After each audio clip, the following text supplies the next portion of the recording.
Hello student, welcome back to my channel. Maths fundamental series में हम लोग बीजीय व्यंजक कर रहे हैं, अलजेब्रिक एक्सप्रेशन। क्लास 7 में इंट्रोड्यूस होता है ये और ऑनवर्ड्स चलता रहता है। तो क्लास 7 से स्टार्टिंग है इस चैप्टर की। अगर आप क्लास 7 में हैं तो बहुत ही अच्छी बात है, और अगर आप अपर क्लासेस में हैं 7 से तो आपके लिए रिविज़न सीरीज़ होगी। और अगर आप कॉम्पिटिशन की तैयारी कर रहे हैं तो ये आपका फंडामेंटल बिल्कुल स्ट्रॉन्ग कर देगा। चलो let's start the video.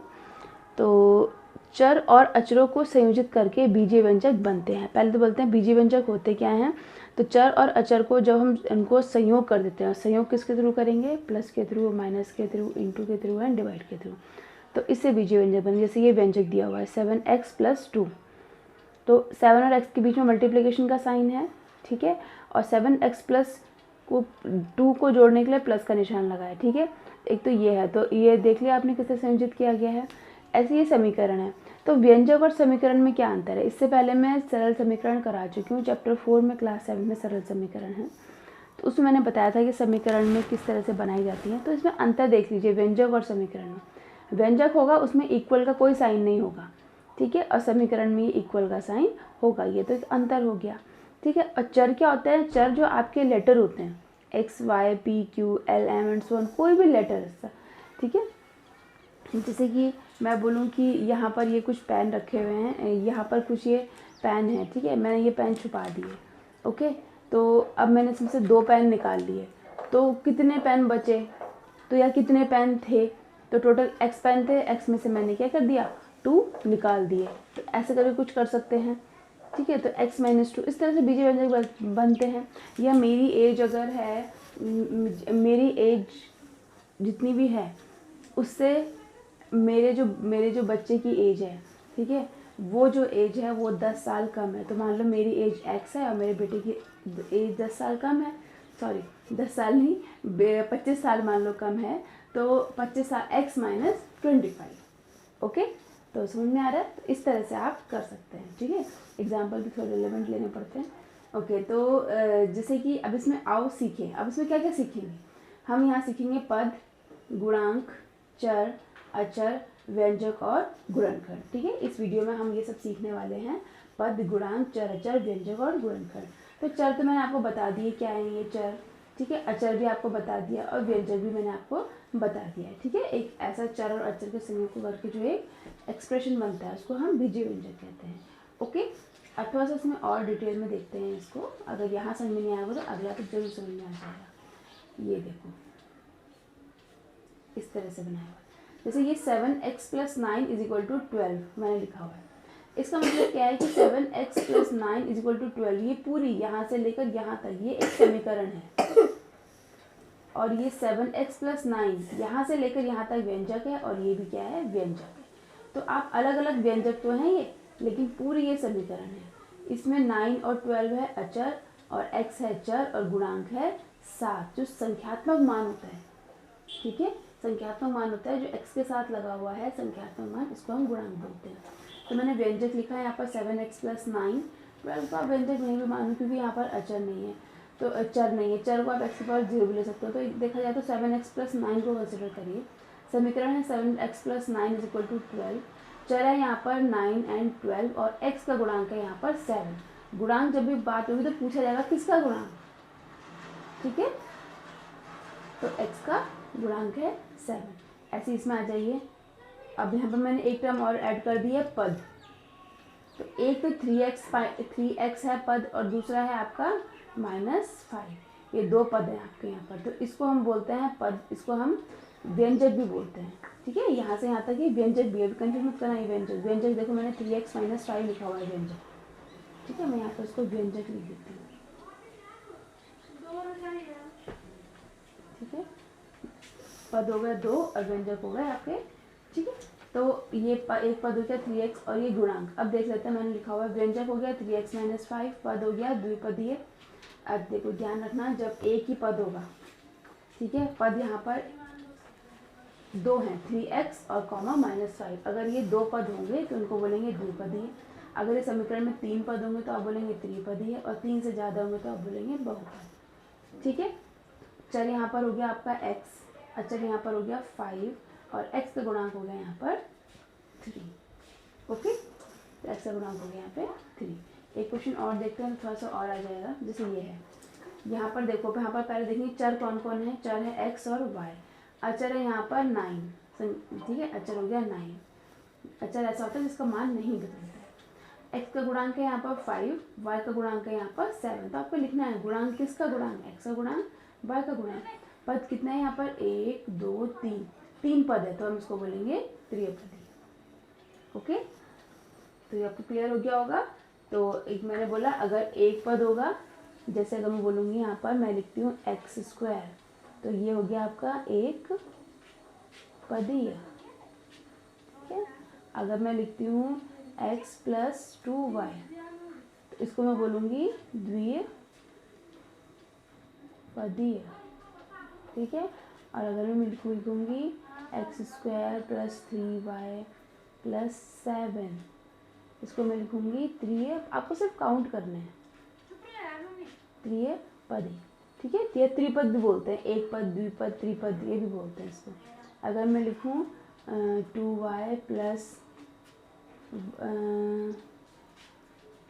Y square x square, फिर कर देते हैं यहाँ पर प्लस 7x प्लस 2, तो यहाँ पर 4 पद हो गया, तो ये हो गया आपका बहु। ठीक है, ये चीज़ आपको और क्लियर कर दी मैंने। त्रिपद, एक पद, द्विपद, त्रिपद और बहुपद। ठीक है, अब यहाँ पर आता है एक नई चीज़, समान पद व असमान पद। ये बता देती हूँ मैं, समान पद असमान पद क्या होते हैं। समान पद आप सीधे से देखिए, जहाँ पर इनके जो चर हैं, चर समान हो गए अगर उनके, वैसे तो बीजीय गुणनखंड बोलते हैं, बट अगर आप बोलो कि चर समान है तो वो समान पद होंगे।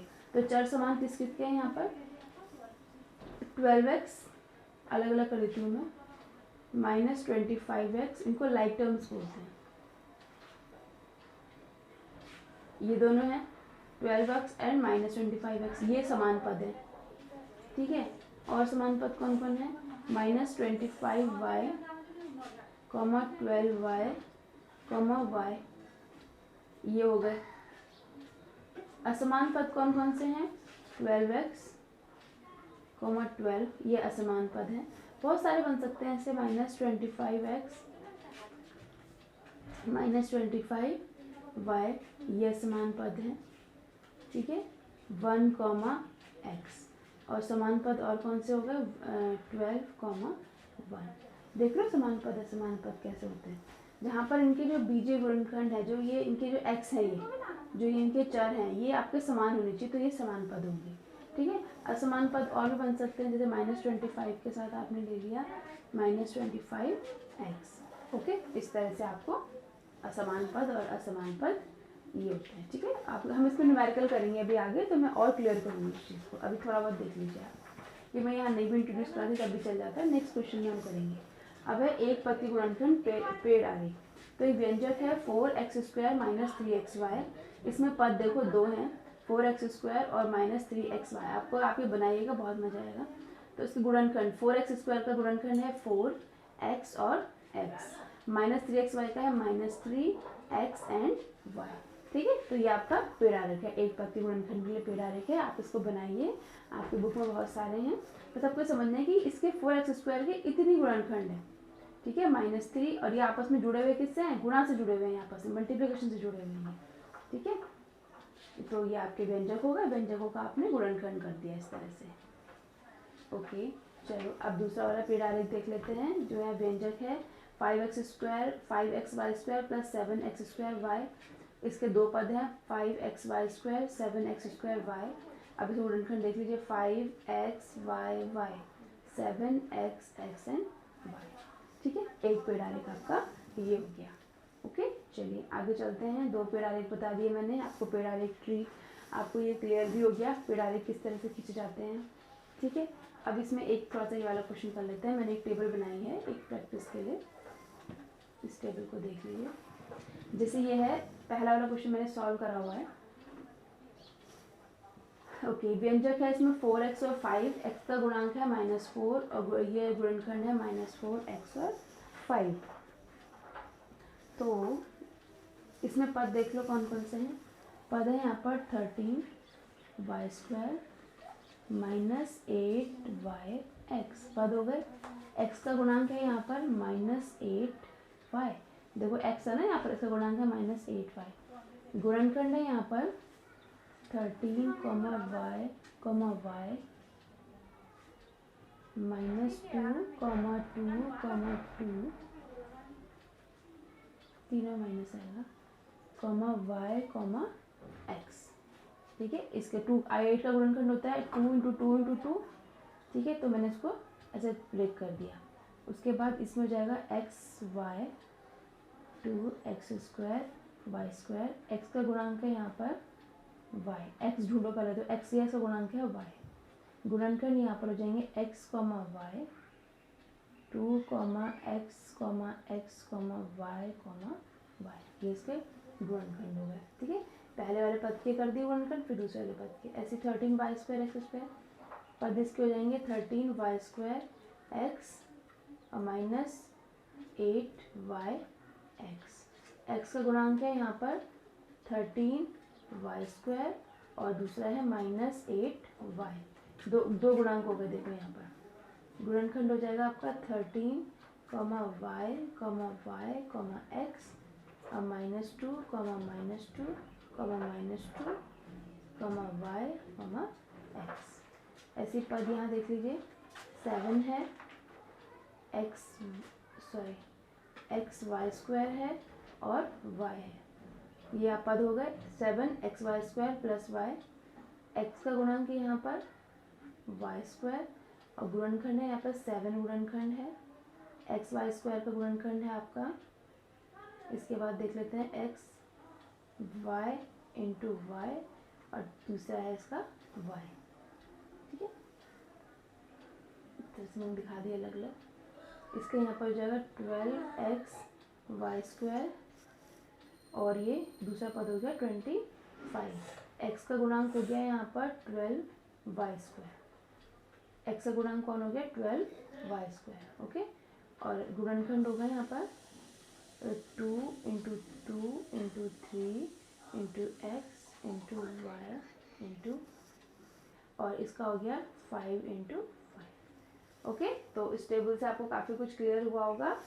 तो आई होप आपको पूरा टॉपिक क्लियर हो गया होगा। गुणनखंड में नहीं आई होगी दिक्कत। गुणांक आप देख लीजिए, x को छोड़ के जो बची हुई चीज़ें हैं वो x का गुणांक है और पद आपको सीधे सीधे लिख देना है। तो 3 चीज़ें आपको अच्छे से सीखनी है यहाँ पर, पद, गुणांक निकालना और इनके गुणनखंड करना।